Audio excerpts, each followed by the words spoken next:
الحمد لله رب العالمين والصلاة والسلام على سيد المرسلين أما بعد فأعوذ بالله من الشيطان الرجيم بسم الله الرحمن الرحيم قال الله تبارك وتعالى في شان حبيبه إن الله وملائكته يصلون على النبي يا أيها الذين آمنوا صلوا عليه وسلموا تسليما الصلاة والسلام عليك يا رسول الله الصلاة والسلام عليك يا حبيب الله الصلاة والسلام عليك يا رحمة للعالمين وعلى آلك وأصحابك يا خاتم النبيين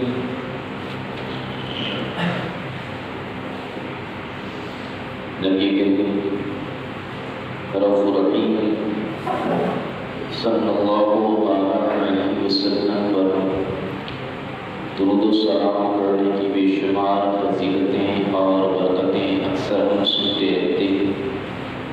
سعادت الدارین میں ہے حضرت سیدنا ابراہیم بن علی بن عطیہ رحمۃ اللہ تعالی علیہ فرماتے ہیں میں نے خواب میں جناب رسالت مآب صلی اللہ علیہ وسلم کا دیدار کیا تو عرض کی سرکار آپ کی شفاعت کا طلبگار کہ قیامت میں آپ کی شفاعت نصیب ہو جائے تو نبی پاک صلی اللہ علیہ وسلم نے ارشاد فرمایا اکثر من الصلاۃ علیہ، یعنی مجھ پر کثرت کے ساتھ درود پاک پڑھو۔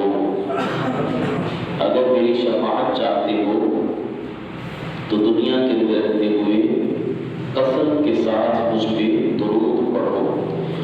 اللہ رب العالمین کی بارگاہ میں دعا ہے اللہ تعالیٰ مجھے رات کو نبی پاک صاحب اللہ سے اللہ صلی اللہ علیہ وسلم پر زیادہ سے زیادہ درود و سلام پڑھتے رہنے کی توفیق عطا فرمائے۔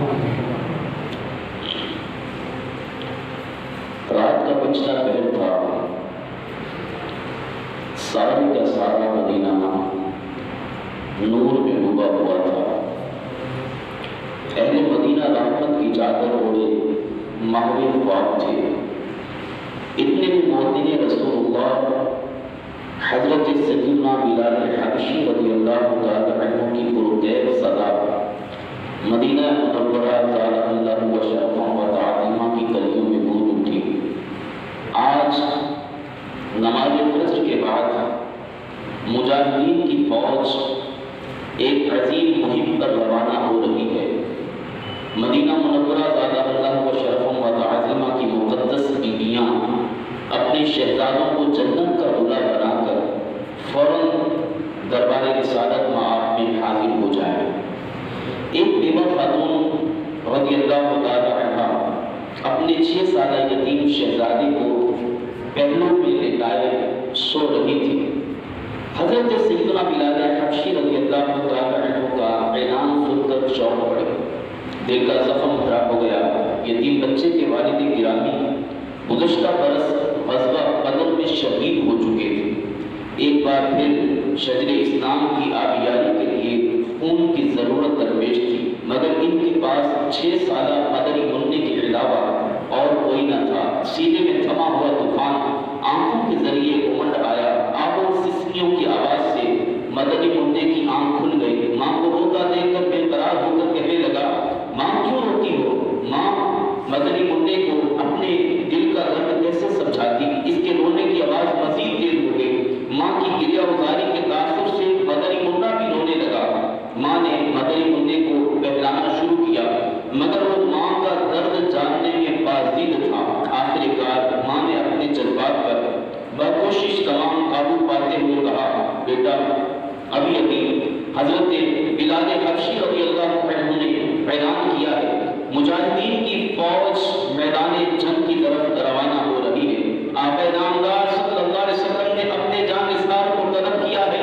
کتنی وقت بیدار ہے وہ مائیں جو آج اپنے نوجوان شہزادوں کا نذرانہ لیے بارگاہ رسالت میں حاضر ہو کر اشکبار آنکھوں سے التجا کر رہی ہوگی کہ یا رسول اللہ صلی اللہ علیہ وسلم، ہم اپنے جگر پارے آپ کے قدموں پر نثار کرنے کے لیے لائی ہیں۔ آقا ہمارے ارمانوں کی حقیر قربانیاں قبول فرما دیجیے، سرکار عمر بھر کی محنت وصول ہو جائے گی۔ اتنا کہہ کر ماں ایک بار پھر رونے لگی اور بھرائی ہوئی آواز میں کہا، کاش میری گود میں بھی کوئی جوان بیٹا ہوتا اور میں بھی اپنا نذرانہ شوق لے کر آقا کی بارگاہ میں حاضر ہو جاتی۔ مدنی منع ماں کو پھر روتا دیکھ کر مچل گیا اور اپنی ماں کو چپ کرواتے ہوئے جوش ایمانی کے جذبے کے ساتھ کہنے لگا، پیاری امی جان مت رو، مجھے کو پیش کر دے گا۔ ماں بولی، بیٹا تم ابھی کم سے ہو، میدان کارزار میں دشمنان خون خار سے پانا پڑتا ہے، تم تلوار کی کاٹ برداشت نہیں کر سکو گے۔ مدنی منع کی ضد کے سامنے بالآخر ماں کو ہتھیار ڈالنے ہی پڑے۔ نماز فجر کے بعد مسجد النبوی زادہ اللہ و شرف و تعظیمہ کے باہر میدان میں مجاہدین کا ہجوم ہو گیا۔ ان سے فارغ ہو کر نبی پاک صلی اللہ علیہ وسلم واپس تشریف لا ہی رہے تھے کہ ایک پردہ پوش خاتون پر نظر پڑی جو اپنے 6 سالہ مدنی منع کو ایک طرف کھڑی لیے تھی۔ تو آقا کریم صلی اللہ علیہ وسلم نے بلال دریافت کرنے کے لیے بھیجا۔ تو سیدنا بلال حبشی رضی اللہ عنہ نے قریب جا کر نگاہیں جھکائی، آنے کی وجہ دریافت کی۔ خاتون نے بھرائی ہوئی آواز میں جواب دیا، آج رات کے پچھلے پہر آپ اعلان کرتے ہوئے میرے غریب خانے کے قریب سے گزرے تھے۔ اعلان سن کر میرا دل تڑپ اٹھا۔ میرے گھر میں کوئی نوجوان نہیں تھا جس کا نذرانہ شوق لے کر حاضر ہوتی، فقط میری گود میں یہی 6 سالہ یتیم بچہ ہے جس کے والد گرامی گزشتہ سال غزوہ بدر میں جامِ شہادت موت پر چکے تھے۔ میری زندگی بھر کی پونجی یہی ایک بچہ ہے جسے حضور کے قدموں پر اظہار کرنے کے لیے لائی۔ حضرت بلال حبشی رضی اللہ عنہ نے پیار سے اس مدنی منع کو گود میں اٹھا لیا اور حضور کی بارگاہ میں سارا ماجرا عرض کیا۔ میرے آقا کریم صلی اللہ علیہ وسلم نے مدنی منع پر شفقت فرمائی، مگر کم سینی کے سبب میدان جہاد میں جانے کی اجازت عطا نہ فرمایا۔ اللہ کی ان پر رحمت ہو اور ان کے صدقے ہماری مغفرت ہو۔ تو میرے محترم اسلامی نے دیکھا آپ نے مدنی منع کا جوش ایمانی، اللہ اللہ پہلے کی مائی اللہ رسول عز و جل صلی اللہ علیہ وسلم اور دین اسلام سے کس قدر والہانہ محبت کیا کرتی تھی۔ عقد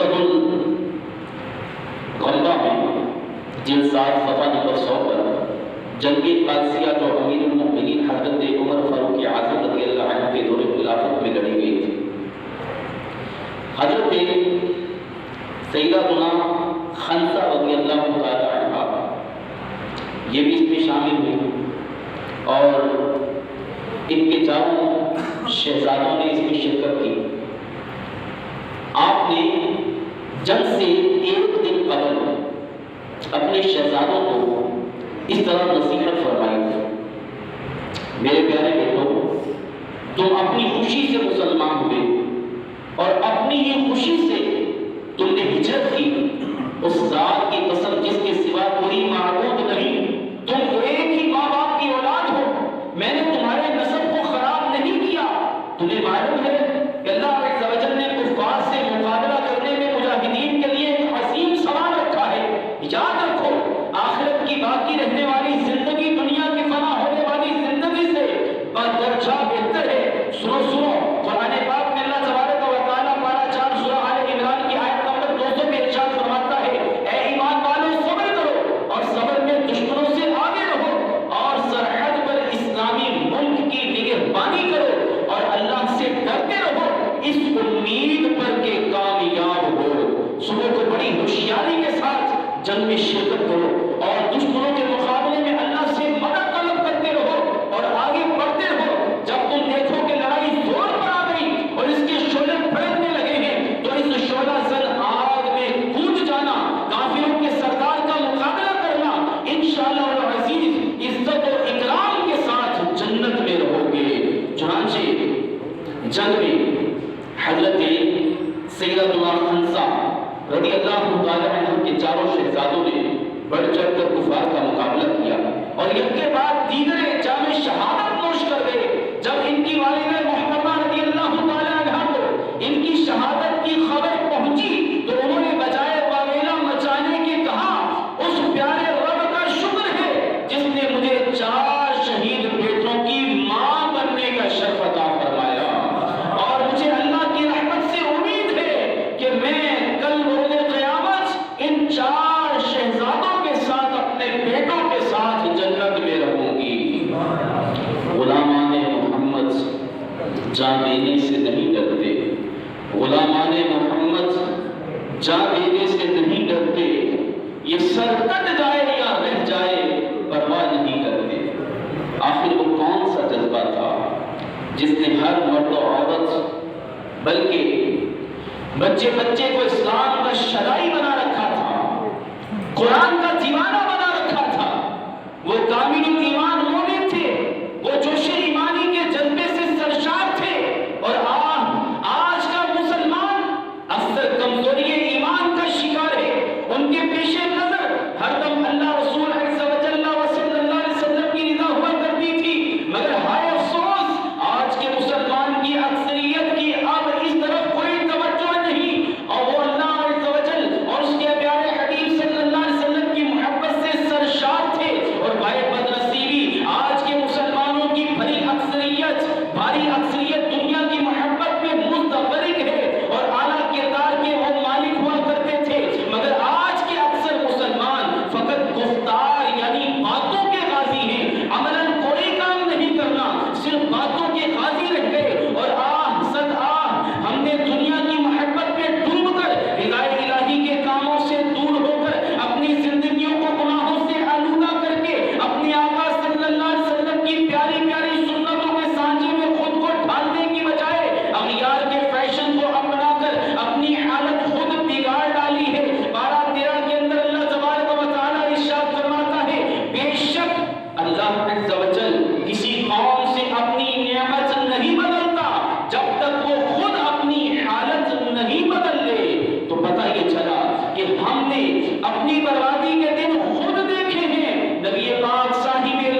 ایمان کمزور ہو جائیں گے؟ حضور نے فرمایا ہاں ان کے ایمان کمزور ہو جائیں گے۔ کس وجہ سے؟ حضور نے فرمایا کہ وہ دنیا کے اندر مبتلا ہو جائیں گے اور موت سے ڈریں گے، جس کی وجہ سے اللہ تبارک و تعالیٰ کفار کے دلوں سے ان کا رعب اور دبدبا ختم کر دے گا، ان کی ہیبت کفار کے دلوں سے ختم کر دے گا، اس وجہ سے کہ یہ دنیا کے اندر مستقرب ہو جائیں گے، یہ موت سے ڈرتے ہوں گے۔ تو میرے پیچھے پیارے محترم اسلامی بھائیوں، وہ معزز تھے زمانے میں مسلمان ہو کر، وہ معزز تھے زمانے میں مسلمان ہو کر، اور تم خار ہوئے تارک قرآن ہو کر۔ درس قرآن اگر ہم نے نہ بھلایا ہوتا، درس قرآن اگر ہم نے نہ بھلایا ہوتا تو یہ زمانہ نہ زمانے نے دکھایا ہوتا۔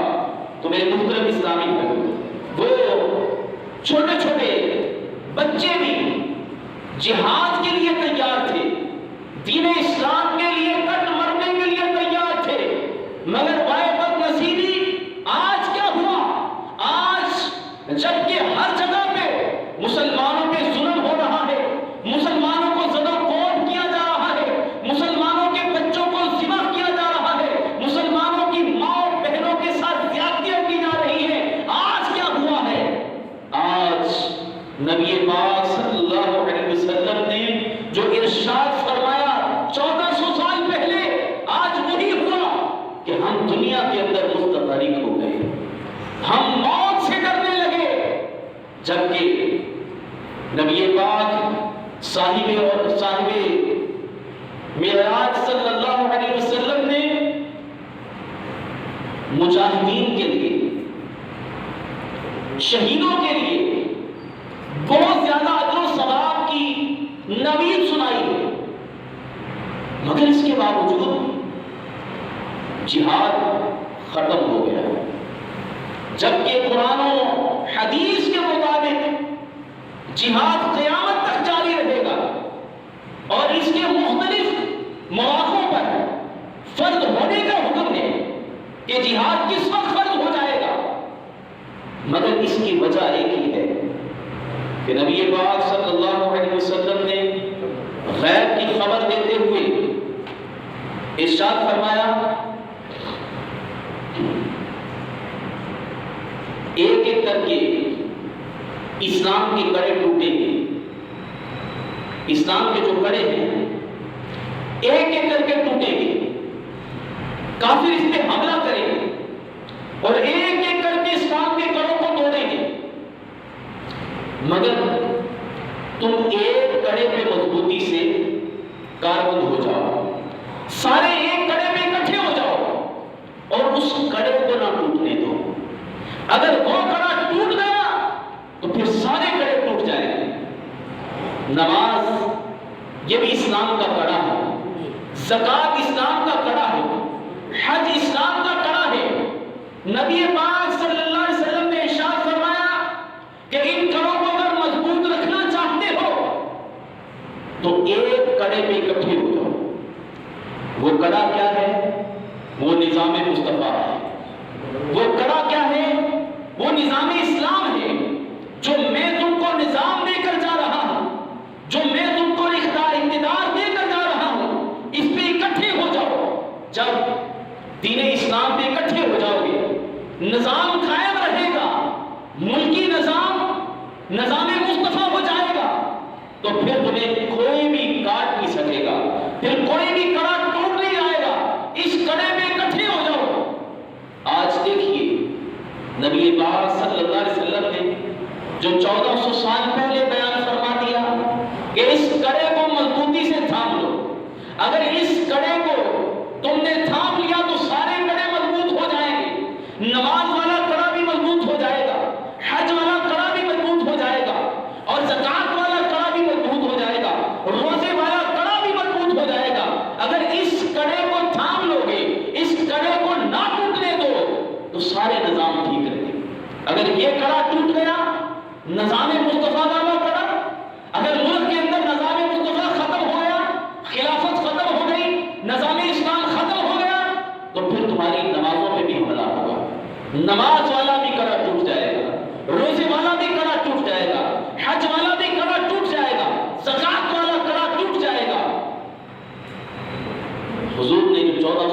نے بیان فرمایا ہے، ذرا غور تو کریں، یہ آج ہو نہیں گیا؟ کس ملک کے اندر نظام مصطفیٰ قائم ہے؟ کس ملک کے اندر اسلام قائم ہے؟ وہ ملک جس کو ہم کہتے ہیں کہ جناب مکہ مدینہ جہاں پہ ہے، جہاں پہ عربیوں نے قبضہ کیا ہوا ہے، جنہوں نے سب سے پہلے اسرائیل کو تسلیم کیا، کسی ملک میں بھی اسلامی مصطفیٰ قائم نہیں ہے، نظام مصطفیٰ قائم نہیں ہے، اسلامی نظام قائم نہیں ہے۔ آج اگر کسی ملک کے اندر اسلامی نظام قائم ہوتا تو کبھی بھی کسی صورت میں بھی کسی ملک میں بھی مسلمانوں پر زیادتی نہ ہوتی، مسلمانوں پر ظلم نہ ہوتا۔ کیا وجہ ہے کہ نظام ختم ہو گیا؟ تو حضور نے فرمایا سب سے پہلے کافر تمہارے نظام کا کڑا توڑیں گے۔ جب ان کو پتا نظام ختم ہو گیا، پھر نظام انہی کا آ گیا، جب ان کا نظام آ جائے گا تو پھر تمہاری نمازوں پہ بھی حملہ ہوگا، تمہارے حج پہ بھی حملہ ہوگا، تمہارے روزوں پہ بھی حملہ ہوگا۔ اور آج ایسا نہیں ہوا؟ آپ نے فلسطین میں دیکھا، فلسطین میں تو آج حملہ ہوا ہے، مگر اس سے پہلے رمضان شریف کے اندر مسجد رحمت للعالمین جو آپ کے قریب واقع ہے، سکیم موڑ پر، تراویح کے اندر مسلمان ممالک میں ہمارے اپنوں نے ہی تراویح کے اندر ان پہ حملہ کر دیا اور ان کو صد و خوف کیا۔ کس وجہ سے؟ یہ ناموس رسالت کے لیے کھڑے کیے ہوئے ہیں، کہ نبی پاک علیہ الصلوۃ والسلام کی ختم نبوت کے لیے کھڑے کیے ہوئے ہیں۔ اگر نظام مصطفیٰ قائم ہوتا، ملک کے اندر نظام اسلام قائم ہوتا، تو کبھی بھی نماز پہ حملہ نہ ہوتا۔ یہ نمازوں پہ حملہ کس وجہ سے ہے؟ نظام ختم ہو گیا۔ پھر آپ نے دیکھا فلسطین کے اندر تراویح میں مسلمانوں پہ حملہ ہوا۔ سب سے پہلا حضور نے فرمایا اسلامی نظام کو قائم رکھو، اس پہ کاربند ہو جاؤ، جمع ہو جاؤ۔ اگر اس پہ جمع نہ ہوگے تو پھر نمازوں میں بھی حملہ ہوگا، پھر روزوں میں بھی حملہ ہوگا۔ پھر اس رمضان ہم نے یہ بھی دیکھا کہ 29ویں روزہ اعلان ہو گیا عید کا، اور جب 30واں روزہ تھا اس دن ہم نے عید منائی، روزے میں بھی حملہ ہو گیا۔ اور پھر پچھلے سال یہ دوسرا سال آ گیا، کورونا کی وجہ سے حج و عمرہ میں بھی حملہ ہو گیا۔ اگر وہاں پہ اسلامی نظام ہوتا تو کبھی بھی یہ نوبت نہ آتی، کبھی بھی نوبت نہ آتی، کیونکہ میرے آقا صلی اللہ علیہ وسلم نے ارشاد فرمایا آب زمزم کے اندر ہر بیماری کی شفا ہے، موت کے علاوہ آب زمزم میں ہر بیماری کی شفا ہے۔ مکہ و مدینہ کے اندر دجال کانا بھی نہیں جا سکتا۔ حضور علیہ الصلوۃ والسلام نے ارشاد فرمایا دجال کا بڑا فتنہ ہوگا اور اس فتنے سے بڑے مختصر سے لوگ بچیں گے، وہ فتنہ مکہ مکرمہ میں نہیں جا سکتا۔ حضور نے فرمایا کہ مدینے کی مٹی میں شفا ہے، جہاں رحمتیں ہی رحمتیں برس رہی ہیں۔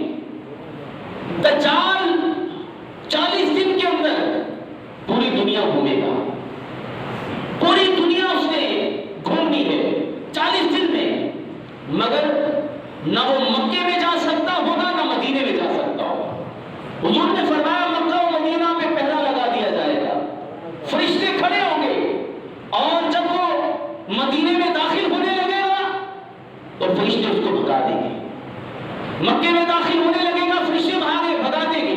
اور یہاں تک حضور نے ارشاد فرمایا اگر وہ کوشش کرے گا بھی تو فرشتے اپنی میان میں سے تلوار نکال لیں گے اسے قتل کرنے کے لیے۔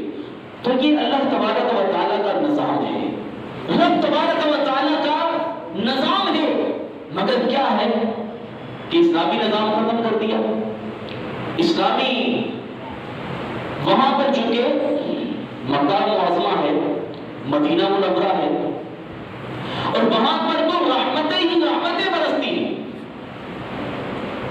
اور آج اگر چھوٹے سے وائرس سے وہ نہیں بچ سکے، ان کا توکل اتنا کمزور ہو گیا کہ چھوٹا سا وائرس ہے اس سے وہ پریشان ہو گئے، اور نمازوں میں بربادی، مسجدیں بند کر دی گئی، دور دور کھڑے ہو کے نمازیں پڑھ رہے، خانے کعبے کے غلاف کو ہاتھ نہیں لگانا، حجر اسود کو بوسہ نہیں دینا، اور جناب مختصر سے لوگ حج و عمرے کے لیے جائیں. تو یہ اللہ پہ یقین ختم ہو گیا، اللہ پہ توکل ختم ہو گیا. اور نبی پاک علیہ الصلوۃ والسلام کی وہ حدیث مبارکہ جس میں آقا کریم علیہ الصلوۃ والسلام نے مکہ اور مدینہ کی عظمت کو بیان کیا، ان کو بھی بس پشت ڈالتے ہیں. ابھی تو کورونا سے یہ معاملہ ہے، دجال کانا آئے گا تو اس وقت پتہ نہیں ان کا کیا حال ہوگا. وہ تو سب سے بڑا فتنہ ہے.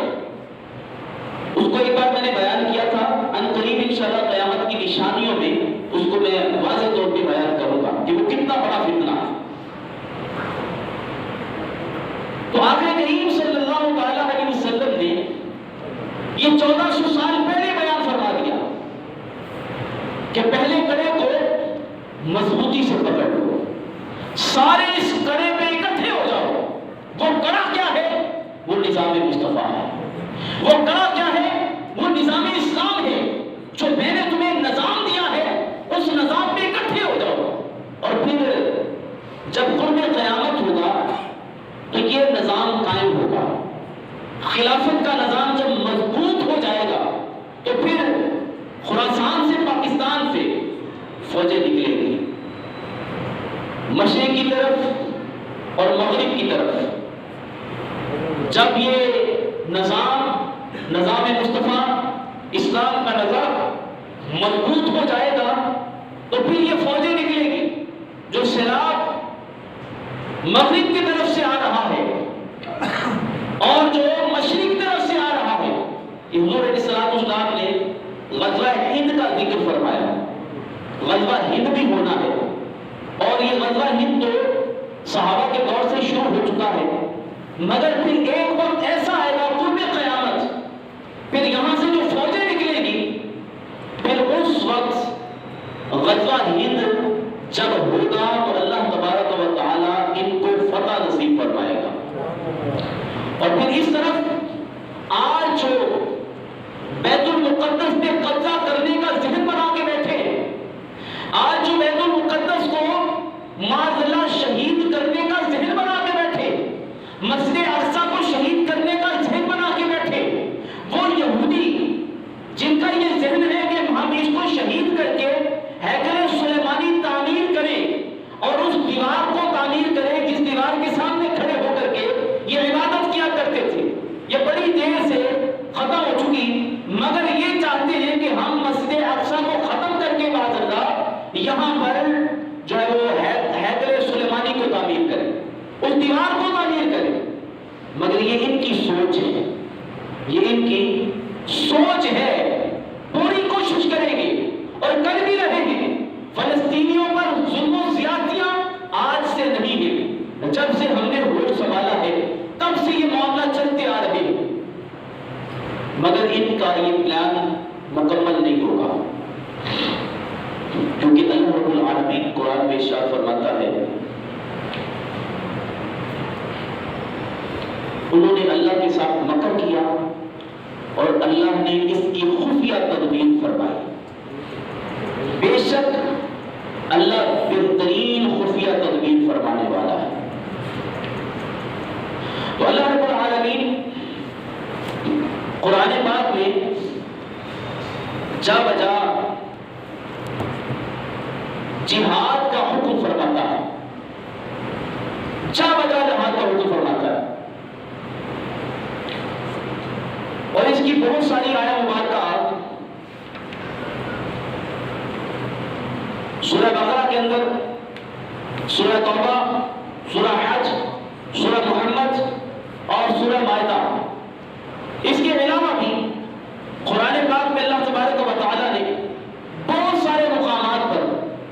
جہاد کا ذکر فرمایا ہے، اور اللہ رب العالمین قرآن پاک میں ارشاد فرماتا ہے اور اللہ کی راہ میں لڑو ان سے جو تم سے لڑتے ہیں اور حد سے نہ بڑھو، بے شک اللہ پسند نہیں رکھتا حد سے بڑھنے والوں کو، اور کافروں کو جہاں پاؤ مارو اور انہیں نکال دو جہاں سے انہوں نے تمہیں نکالا تھا، اور ان کا فساد تو قتل سے بھی سخت ہے، اور مسجد حرام کے پاس ان سے نہ لڑو جب تک کہ وہ تم سے وہاں نہ لڑے، اور اگر تم سے لڑے تو انہیں قتل کرو، کافروں کی یہی سزا ہے، پھر اگر وہ باز رہے تو بے شک اللہ بخشنے والا مہربان ہے۔ اور پھر اسی طرح اللہ تبارک و تعالیٰ عز و جل نے سورہ توبہ میں ارشاد فرمایا، آیت نمبر 5 ہے، پھر جب حرمت والے مہینے نکل جائیں تو مشرکوں کو مارو جہاں پاؤ، اور انہیں پکڑو اور قید کرو، اور ہر جگہ ان کی طاق میں بیٹھو، پھر اگر وہ توبہ کریں تو نماز قائم رکھیں اور زکات دیں تو ان کی راہ چھوڑ دو، بے شک اللہ بخشنے والا مہربان ہے۔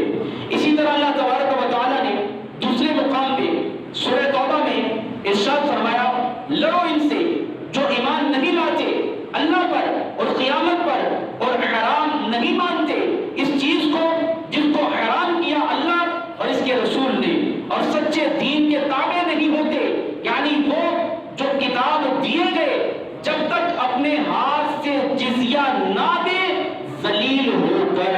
تو اسی طرح اللہ تبارک و تعالیٰ عز و جل نے سورہ حج میں بھی جہاد کے متعلق ارشاد فرمایا، روانگی یعنی اجازت عطا ہوئی انہیں جن سے کافر لڑتے ہیں اس بنا پر کہ ان پر ظلم ہوا، اور بے شک اللہ ان کی مدد کرنے پر ضرور قادر ہے، وہ جو اپنے گھروں سے ناحق نکالے گئے صرف اتنی بات پر کہ انہوں نے کہا ہمارا رب اللہ ہے، اور اللہ اگر آدمیوں میں ایک کو دوسرے سے نفع نہ فرماتا تو ضرور ڈھا دی جاتی خانقاہیں اور گرجا اور کلیسے اور مسجدیں جن میں اللہ کا بکثرت ذکر ہوتا ہے، بکثرت نام لیا جاتا ہے، اور بے شک اللہ ضرور مدد فرمائے گا ان کی جو ان کے دین کی مدد کرے گا، بے شک ضرور اللہ قدرت والا غالب ہے۔ وہ لوگ کہ اگر ہم انہیں زمین میں قابو دیں تو نماز برپا رکھیں اور زکات دیں اور بھلائی کا حکم دیں اور برائی سے روکیں، اور اللہ ہی کے لیے سب کاموں کا انجام، اور اگر یہ تمہاری تقسیم کرتے ہیں تو بے شک ان سے پہلے جھٹلا چکے ہیں، نوح کی قوم، عاد اور سمود اور ابراہیم کی قوم اور لوط کی قوم اور مدین والے، اور موسیٰ کی تقسیم ہوئی تو میں نے کافروں کو ڈھیل دی، پھر انہیں پکڑا تو ایسا ہوا میرا عذاب۔ تو میرے محترم اسلامی بھائیوں، اللہ تبارک و تعالیٰ عز و جل نے قرآن پاک میں جا بجا ارشاد فرمایا کہ ان کافروں کے ساتھ لڑو، جنگ کرو، جب تک وہ سدھر نہیں جاتے ان کو قید کر لو، اور نبی پاک صلی اللہ تعالیٰ علیہ وسلم نے جا بجا ارشاد فرمایا کہ جب کفار تم پر ظلم کریں، زیادتیاں کریں تو پھر جنگ کے لیے تیار ہو جاؤ۔ اور اسی طرح اللہ تبارک و تعالیٰ عز و جل نے سورہ محمد میں بھی ارشاد فرمایا، آیت نمبر 4 ہے، تو جب کافروں سے تمہارا سامنا ہو تو گردنیں مارنا، یہاں تک کہ جب انہیں خوب قتل کر لو تو مضبوط باندھو، پھر اس کے بعد چاہے احسان کر کے چھوڑ دو چاہے فدیہ لے لو، یہاں تک کہ لڑائی اپنے بوجھ رکھ دے۔ بات یہ ہے، اور اللہ چاہتا تو آپ ہی ان سے بدلہ لے لیتا، مگر اس لیے کہ تم میں ایک کو دوسرے سے جانچے، اور جو اللہ کی راہ میں مارے گئے اللہ ہرگز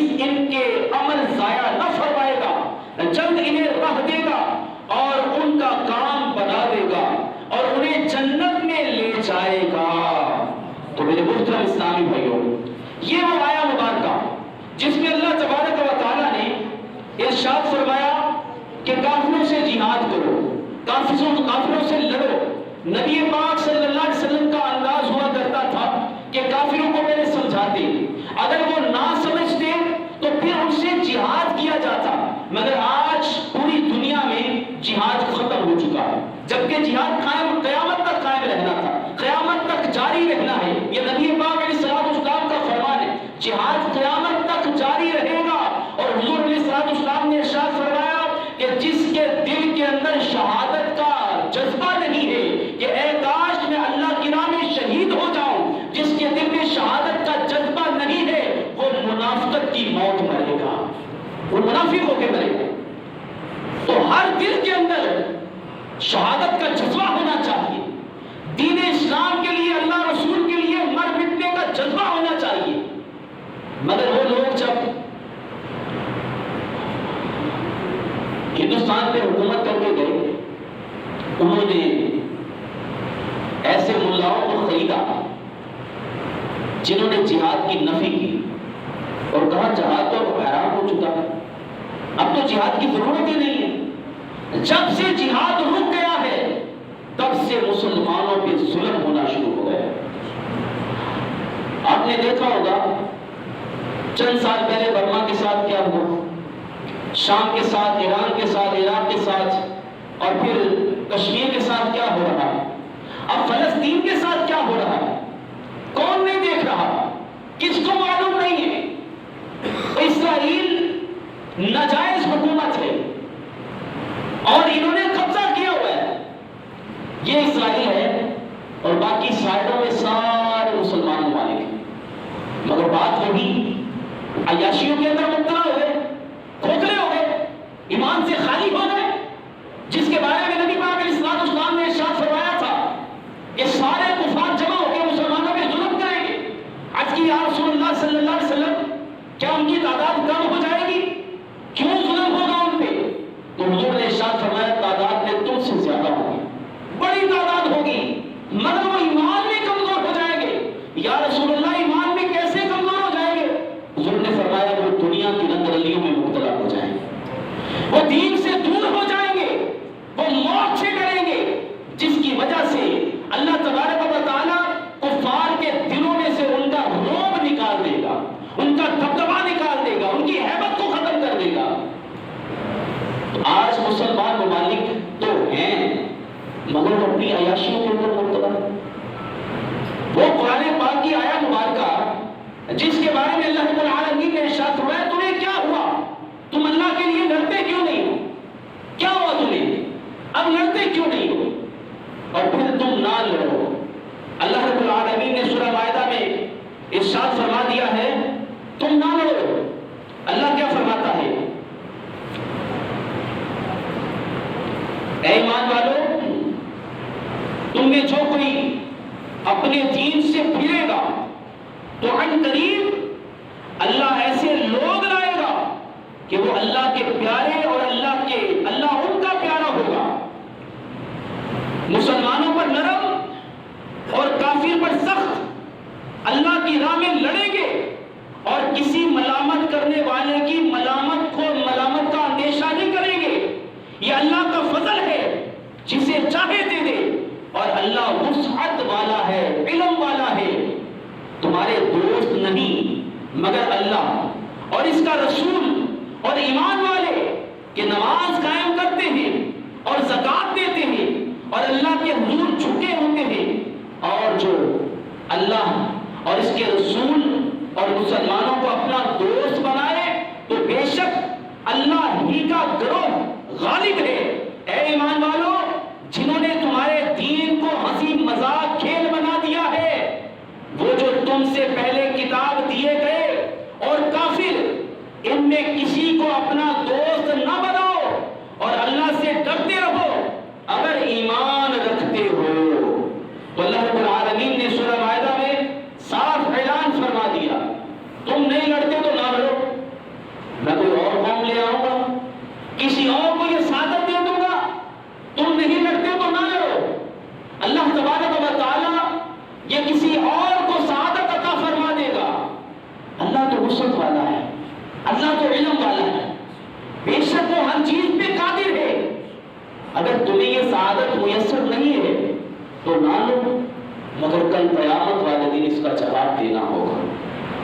جہاد اس وقت کیا بڑی دیر پہلے کا فرض ہو چکا ہے، مگر حکمران ہے کہ اس کی طرف کان ہی نہیں دھرتے. جہاد فرض ہو چکا ہے. جب مسلمانوں کو زد و خوف کیا جائے، جب ان پہ زیادتی کی جائے، جب ظلم کیا جائے تو حکم ہے جہاد کرو، ان سے لڑو. مگر کیا ہے کہ ہم چکے اس کا حکم دے نہیں سکتے، پھر کہتے ہیں فساد ہوگا. مگر جہاد فرض ہو چکا ہے اور ہر کسی پہ فرض ہو چکا ہے. اعلان کس نے کرنا ہے؟ حکومت وقت کی. وہ جب تک اعلان نہیں کرے ہم آگے نہیں بڑھ سکتے. تو گناہ ان کے سر پہ. تو میرے بیچ میں پیارے محترم اسلامی ہو، اللہ تبارک و تعالیٰ عز و جل نے قرآن پاک میں جہاد کے بارے میں جو ارشاد فرمایا، نبی پاک صلی اللہ علیہ وسلم نے حدیث مبارکہ میں جو جہاد کے بارے میں ارشاد فرمایا، آخر میں وہ حدیث مبارکہ جو حضور صلی اللہ علیہ وسلم نے 1400 سال پہلے ارشاد فرمائی کہ غیب کی خبر دیتے ہوئے حضور نے فرمایا ہمیشہ میری امت کی ایک جماعت بیت المقدس کے دروازے پر کھڑی رہے گی. ہمیشہ میری امت کی ایک جماعت بیت المقدس کے دروازے پہ کھڑی رہے گی اور بیت المقدس کے ارد گرد جمع رہے گی، اور کفار یہودی ان پہ ظلم کریں گے، ان پہ زیادتیاں کریں گے، مگر انہیں رسوا نہیں کر سکیں گے. ان کے لوگ شہید ہوں گے مگر انہیں رسوا نہیں کر سکیں گے. ان کو ہمیشہ عزت ہی نصیب ہوگی.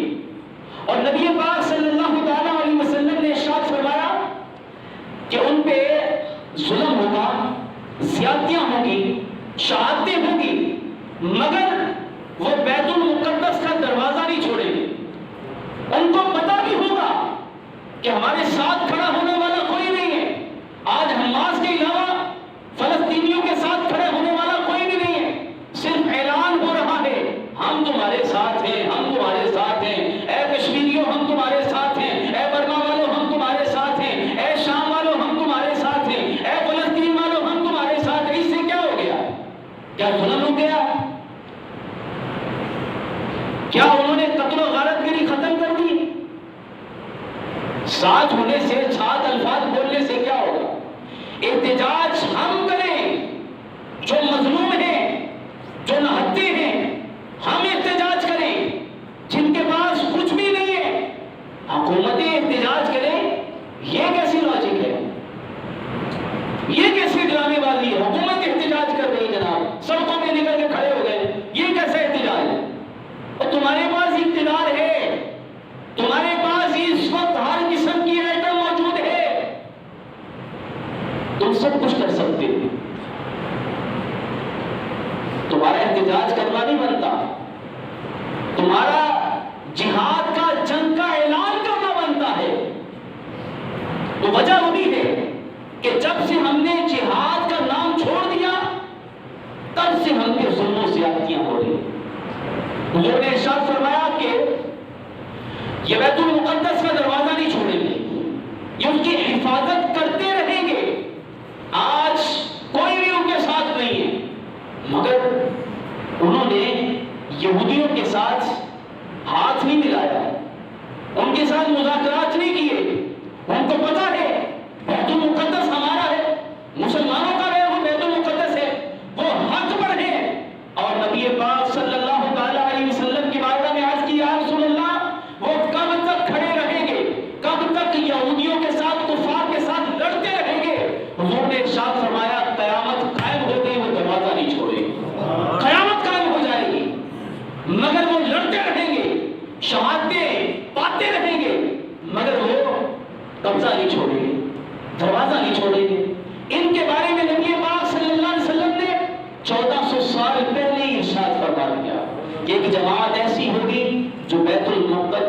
نافذ ہو جائے گی.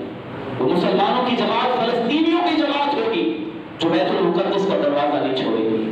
تو میرے پیچھے پیارے محترم اسلامی بھائیوں، آخر کار پھر وہ بھی وقت آ ہی جائے گا جس کی حضور نے بشارت عطا فرمائی.